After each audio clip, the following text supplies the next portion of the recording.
June 11, 12, 13ರಂದು ಕೇಂದ್ರದಿಂದ ಬಂದ ಯೋಜನೆಯನ್ನು ಜನರಿಗೆ ತಿಳಿಸುವ ಉದ್ದೇಶದಿಂದ ಕರ್ನಾಟಕದಲ್ಲಿ ಮೊದಲ ಬಾರಿಗೆ ಕೇಂದ್ರದ ಇಲಾಖೆಯ ಸಾಧನೆಯ ಬಗ್ಗೆ ಬೆಳಗಾವಿಯಲ್ಲಿ ವಿಶೇಷವಾದ ಮಿಷನ್ ಕರ್ನಾಟಕ ಕಾರ್ಯಕ್ರಮ ಆಯೋಜಿಸಲಾಗಿದೆ ಎಂದು ಮಾಜಿ ಸಿಎಂ ಸಂಸದ ಜಗದೀಶ್ ಶೆಟ್ಟರ್ ಹೇಳಿದರು. ಸೋಮವಾರ ಬೆಳಗಾವಿಯಲ್ಲಿ ಸುದ್ದಿಗೋಷ್ಠಿಯಲ್ಲಿ ಅವರು ಮಾತನಾಡಿದರು. ನಗರದ ಜೆಎನ್ಎಂಸಿ ಸಭಾಂಗಣದಲ್ಲಿ ಮಿಷನ್ ಕರ್ನಾಟಕ 2025 ಕಾರ್ಯಕ್ರಮ ಆಯೋಜಿಸಲಾಗಿದೆ. ವಿಜ್ಞಾನ, ತಂತ್ರಜ್ಞಾನ, ಶಿಕ್ಷಣ, ಪೋರ್ಟ್ ಮತ್ತು ಶಿಪ್ಪಿಂಗ್, ವಿದ್ಯುತ್ ಶಕ್ತಿ, ಇಸ್ರೋ ಸಾಧನೆಯ ಬಗ್ಗೆ ತಿಳಿಸಿಕೊಡಲಿದ್ದಾರೆ ಎಂದರು.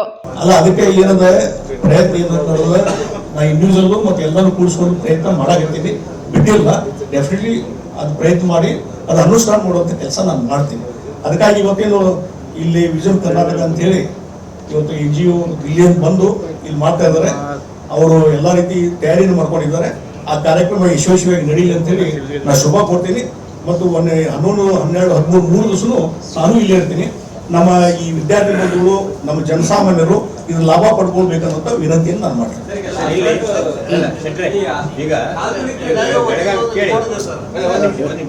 ನರೇಂದ್ರ ಮೋದಿ ಅವರು ಕೇಂದ್ರದಲ್ಲಿ 11 ವರ್ಷ ಆಡಳಿತ ನಡೆಸಿದ್ದಾರೆ.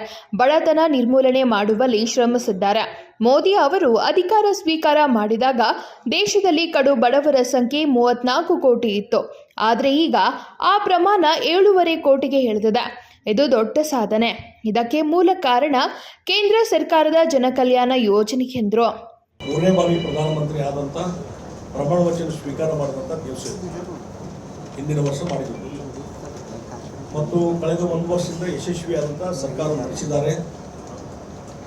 ಅಷ್ಟೇ ಅಲ್ಲ, ಕಳೆದ 11 ವರ್ಷ ಈ ದೇಶವನ್ನು ಬಹಳ ಪರಿಣಾಮಕಾರಿಯಾಗಿ ಉತ್ತಮ ಆಡಳಿತ ಕೊಡುವ ಮುಖಾಂತರ ದೇಶದ ನಾಯಕತ್ವಕ್ಕೆ ಒಂದು ಹೊಸ ರೀತಿಯಾದಂಥ ಒಂದು ಪರಿಣಾಮಕಾರಿಯಾದಂಥ ದೇಶವನ್ನು ನಿರ್ಮಾಣ ಮಾಡಲಿಕ್ಕೆ ನಾಯಕತ್ವ ವಹಿಸಿದಂಥ ನರೇಂದ್ರ ಮೋದಿಜಿಯವರು 11 ವರ್ಷಗಳ ಯಶಸ್ವಿ ಆಡಳಿತಗಾರ, ಪ್ರಧಾನಮಂತ್ರಿ.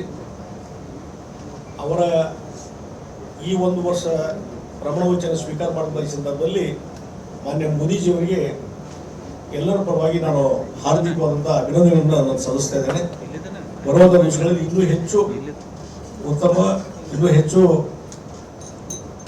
ಒಳ್ಳೆ ರೀತಿಯಿಂದ ಸರ್ಕಾರ ನಡೆಸುವಂಥದ್ದು ಆಗಲಿ ಅನ್ನುವಂಥದ್ದು ಜನರ ಒಂದು ಆಶಯಗಳನ್ನು ನಾನು ವ್ಯಕ್ತಪಡಿಸ್ತಾ ಇದ್ದೇನೆ. ಕೇಂದ್ರದಲ್ಲಿ ಬಿಜೆಪಿ ಸರ್ಕಾರ ರಚನೆಯಾದಾಗ ಆರ್ಥಿಕ ಅಭಿವೃದ್ಧಿಯಲ್ಲಿ 4ನೇ ಸ್ಥಾನದಲ್ಲಿ ಬರುವ ಭರವಸೆ ನೀಡಿದ್ರು. ಅದು ಈಡೇರಿಸುವ ಕಾಲ ಬಂದಿದೆ ಎಂದು ಹೇಳಿದರು. ಬೆಳಗಾವಿ, ಕಿತ್ತೂರು, ಹುಬ್ಬಳ್ಳಿ ಮಾರ್ಗದ ರೈಲ್ವೆ ಕಾಮಗಾರಿಗೆ 927 ಕೋಟಿ ರೂಪಾಯಿ ಅನುದಾನ ಬಿಡುಗಡೆಯಾಗಿದೆ. ಶೀಘ್ರದಲ್ಲೇ ಆ ಕಾಮಗಾರಿಯನ್ನು ಪ್ರಾರಂಭಿಸಲಾಗುವುದು ಎಂದರು. ಸತತವಾದಂಥ ಪ್ರಯತ್ನ ಇದೆ ಮತ್ತು ನಮ್ಮ ನೆಕ್ಸ್ಟ್ ಗುರಿ ಏನದ, ಒಂದು ಇಂಟರ್ನ್ಯಾಷನಲ್ ಏರ್ಪೋರ್ಟ್ ಮಾಡಬೇಕಂದ್ರೆ ಅದು ಬೇಸಿಕ್ ಏನು ತಯಾರು ಮಾಡಬೇಕು, ಅದನ್ನು ಮಾಡ್ತಾ ಇದ್ದೇವೆ ಅನ್ನುವಂಥ ಮಾತನ್ನು ಈ ಸಂದರ್ಭದಲ್ಲಿ ನಾನು ಹೇಳಬಯಸಿದ್ದೇನೆ. ಮತ್ತು ಇದ್ರ ಜೊತೆಗೆ ಒಂದು ಇತ್ತೀಚೆಗೆ ಬಹಳಷ್ಟು ಚರ್ಚೆ ಆಗ್ತಾ ಇದೆ, ರೇಣುಕಾ ಯಲ್ಲಮ್ಮ ದೇವಸ್ಥಾನದ್ದು ಬಗ್ಗೆ ಚರ್ಚೆ ಆಗ್ತಾ ಇದೆ. ಸೌದತ್ತಿ ಯಲ್ಲಮ್ಮನ ದೇವಸ್ಥಾನದ ಕ್ರೆಡಿಟ್ ತೆಗೆದುಕೊಳ್ಳುವ ಬದಲು ಅಭಿವೃದ್ಧಿ ಕಡೆ ಗಮನ ಹರಿಸೋಣ. ಸಂಸದರ ಪತ್ರ ಬರೆದ ಹಿನ್ನೆಲೆಯಲ್ಲಿ 118 ಕೋಟಿ ರೂಪಾಯಿ ಬಿಡುಗಡೆಯಾಗಿದೆ ಎಂದು ಸಚಿವೆ ಲಕ್ಷ್ಮೀ ಹೆಬ್ಬಾಳ್ಕರ್ ಹೇಳಿಕೆಗೆ ಸಂಸದ ಜಗದೀಶ್ ಶೆಟ್ಟರ್ ಟಾಂಗ್ ನೀಡಿದರು. ರಾಜ್ಯ ಸರ್ಕಾರದ ಪ್ರಸ್ತಾವನೆ ಸಲ್ಲಿಸುವವರೆಗೂ ಕೇಂದ್ರ ಸರ್ಕಾರ ಏನು ಮಾಡಕ್ಕಾಗಲ್ಲ ಎಂದು ಹೇಳಿದರು. Vinod Kolkar, KMM Kannada news, Belagavi.